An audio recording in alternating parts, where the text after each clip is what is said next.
I am one with the heart of the Father. I am one with Him. I am one. I am one.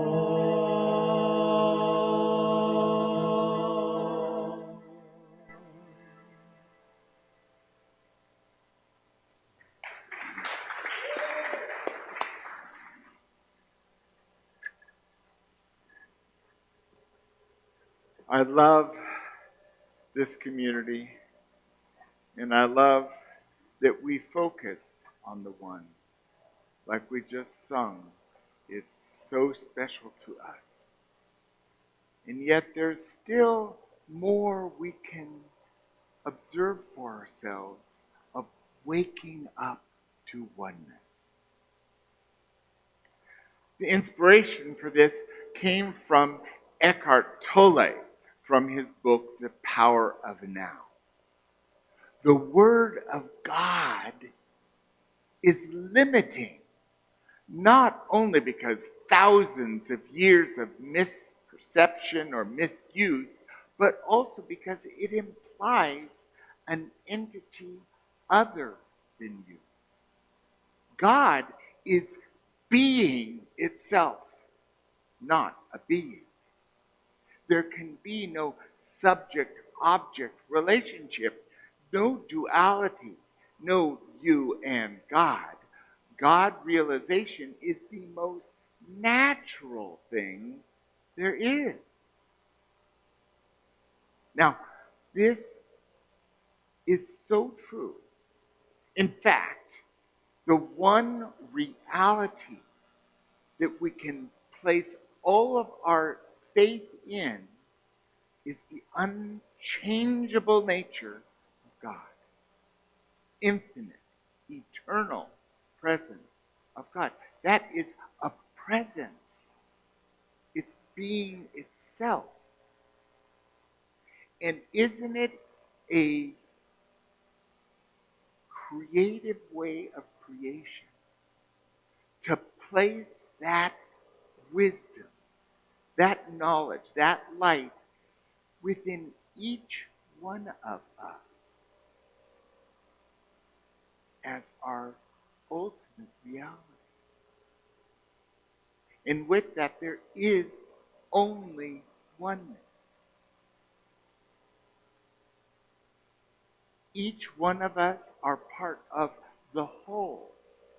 If each of us is a light, then it's our collective light shining that shines God in the world. Yes? Of course. So waking up to the oneness is very much in alignment with John 10:13, which is, I and my Father are one. Now, Jesus said this, but probably when he said it in Aramaic, he said Abba, which translates to the familiar father, to daddy or papa. So I and my papa are one. And that's got to be the capital Papa, the capital D for Daddy, the capital A for Abba, the oneness everywhere present. And that's what we can stand on. That's where we can go to when we lose track. It's fascinating. How is it that this is our truth and yet we forget? I forget regularly. And this is what I do for my job. Well, there's one of my progress reviews. How are you doing with your oneness? Well, at least a couple of times a day I remember. It's good because we are in the process of awakening to oneness. Ernest Holmes, oh, I love Ernest Holmes. He founded religious science and wrote some wonderful books, Science of Mind, Religious Science Center for Spiritual Living is a sister church to Unity. They have the same principles. They just talk about them in slightly different ways. So here, Ernest Holmes says, if our human relations are to mean the most to us, we must sense that there is within everyone a divine presence, manifesting itself in an infinite variation, the same impulse, the same love and life, but never quite alike in any two persons. Now we can begin to have some concept of this when we recognize that there are no two snowflakes that are the same. And how many snowflakes are there in the world? Quite a lot. Don't bother counting. But our fingerprints are unique. So we have this template, this Christ consciousness, this divine identity. And within that, it's infinitely present. And you can't remove it. You can't go, oh, today I'm just going to take my divine presence and just sit it on the kitchen counter. I don't want to carry it around today. Can't do that. But we can waken to recognizing that within us. And that takes presencing, takes awakening to that truth. How do you do that? How do you presence God in your life? Anyone? I do a morning spiritual practice. A morning spiritual practice. Very good. Yes. I do the Our Father when I am like in a, I don't know, in a space and I'm just unfocused and going down a road that is distracting and I know it's distracting. Or I just say the Our Father quickly to just kind of anchor myself. Yes. Anything to get us to this moment that can distract us from the craziness that we create in our minds. All of those thoughts of fear and worry are never as big as what we planned. It's always much smaller for us. But it takes stepping away from the chaos to awaken and drop into a spiritual practice that brings us to the now moment. It's a good place to start. So at any time, we can stop and say a prayer and shake off that and be present. Anyone else? Yes. God is, I am. And that's a beautiful meditation.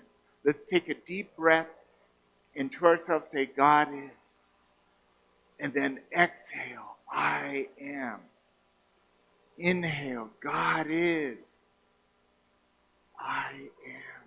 It's simple to remember, and it gets us right to this moment. I saw a hand back there. Yes. I just, as I'm walking through the life every day, I'm aware that I'm walking through life trying to be life, and every little weed that tries to grow, and every little crevice, every squirrel that is wanting to live, and every nut that holds life within it. I just always I want to maintain that awareness when I'm within that, and it surrounds me, and I'm like swimming in it. Yes. And this is why I recognize that I'm not the authority on this spiritual truth. We're in this together. Because I find in nature that I open to the awareness that everything's connected. And it informs my life. The other day, the clouds were amazing. Absolutely. it was just amazing. And I saw a heart in the clouds there, and I saw it looked like a horse. It's just amazing. And it was just clouds, water vapor doing stuff to allow my imagination to fly. And I think that infinite expression of the divine that's moving through us is inviting us into play, into joy, into following the, the nudges inside us, whether that's a nudge to paint a painting, or a nudge to write a poem, or the nudge to write music. We are expressing God, creativity through our light in the world. And that light changes us, not into something else. It transforms us into awakening to our oneness right now. John Muir, a great naturalist and a great author, said, when one tugs at one single thing in nature, he finds it's attached to the rest of the world. I love that. It's a poetic way of saying what Bill was alluding to with his sharing of connecting with the weeds and the squirrels and the life and that awareness, opening to the awareness of awakening, and that it's all connected. There's a cycle in life, the seasons, and everything's built on everything else. And no, I'm not going to start singing the circle of life, but we know what that calls forth in us. We resonate with the truth. And as we started, Eckhart Tolle said, God is a tricky word. We all know what we talk about when we say God, that we're talking about that eternal presence within us. There's one power, one presence everywhere in the universe. But you could survey virtually everyone in New Braunfels, and you'd probably come up with a whole bunch of different definitions of that word, yes? So use any word, God, Jesus, Spirit, Divine One, Goddess, Buddha, Allah. It doesn't matter what name you use. It's all the same, and it's all connected, just like we are all connected. It's waking up. We're getting a tug to wake up to the awareness that God is and I am. And in that awareness, we're transforming our relationship, our life. And in community, we find that in how we work with each other, serve with each other, participate with each other. How it feels when you come in the door and someone has a big smile to greet you. It's a presence of light. And in that moment, we are one. Reverend Scott Aubrey is a Center for Spiritual Living minister, great author, and he loves doing weddings. He has a whole website on doing weddings. Our objective is not to become one with God. Rather, it's to realize the oneness that we already are. It's not to be attained, it's to be experienced. It's to be owning it right now in our presence and allowing it to be the guiding light in how to do things. That when there's a problem in a relationship, we can look at what's bothering me. Oh, I'm impatient. I do this behavior as well, and I have trouble when I do it. And so I'm upset the way they're doing it. Can I forgive myself and experience oneness, wholeness with myself, so that in relating with this other person, I can just accept them just as they are, a divine presence? It's how we can activate our awakening to our oneness. The aspect of us that's already connected with our oneness, there's no problem. Love is love.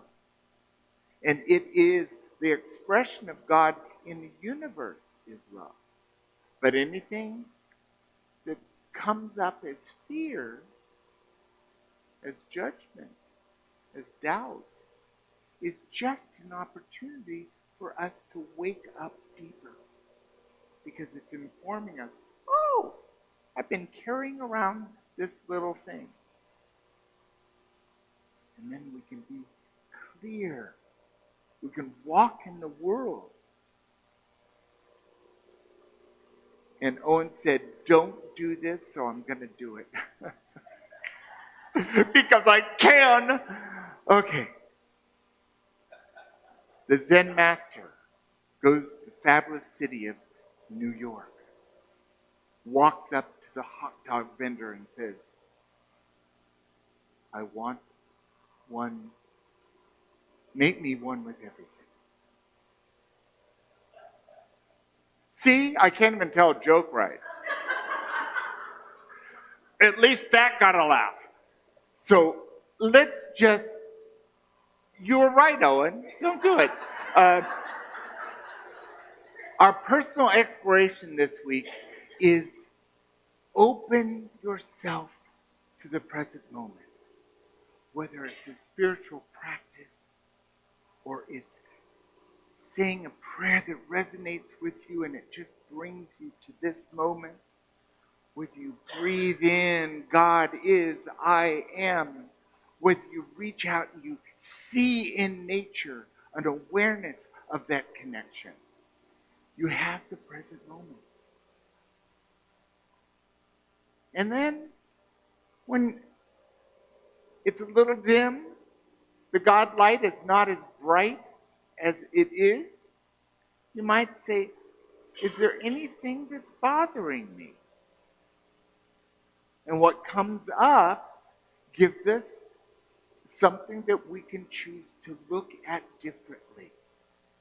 Be like a child and look at it. What's this about? Wow! What did I create? Mom's going to have me clean up this mess, but what did I create? Embrace it. Shift our attitude towards it as wonder. Wow. And then step back and realize our oneness with it right now. So that we can embrace our impatience. We can embrace our unforgiveness.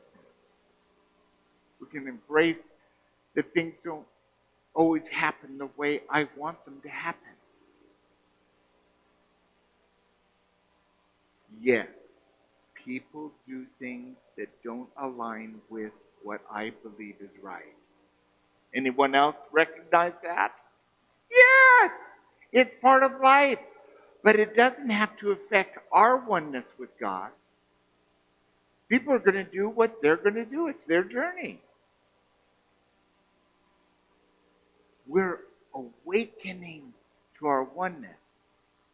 So join with me this week and practice this of embracing and looking in a different way at the things that bother us. And we'll see if at the end of the week we don't actually feel a little more grounded, a little more awakening to our oneness. Thank you.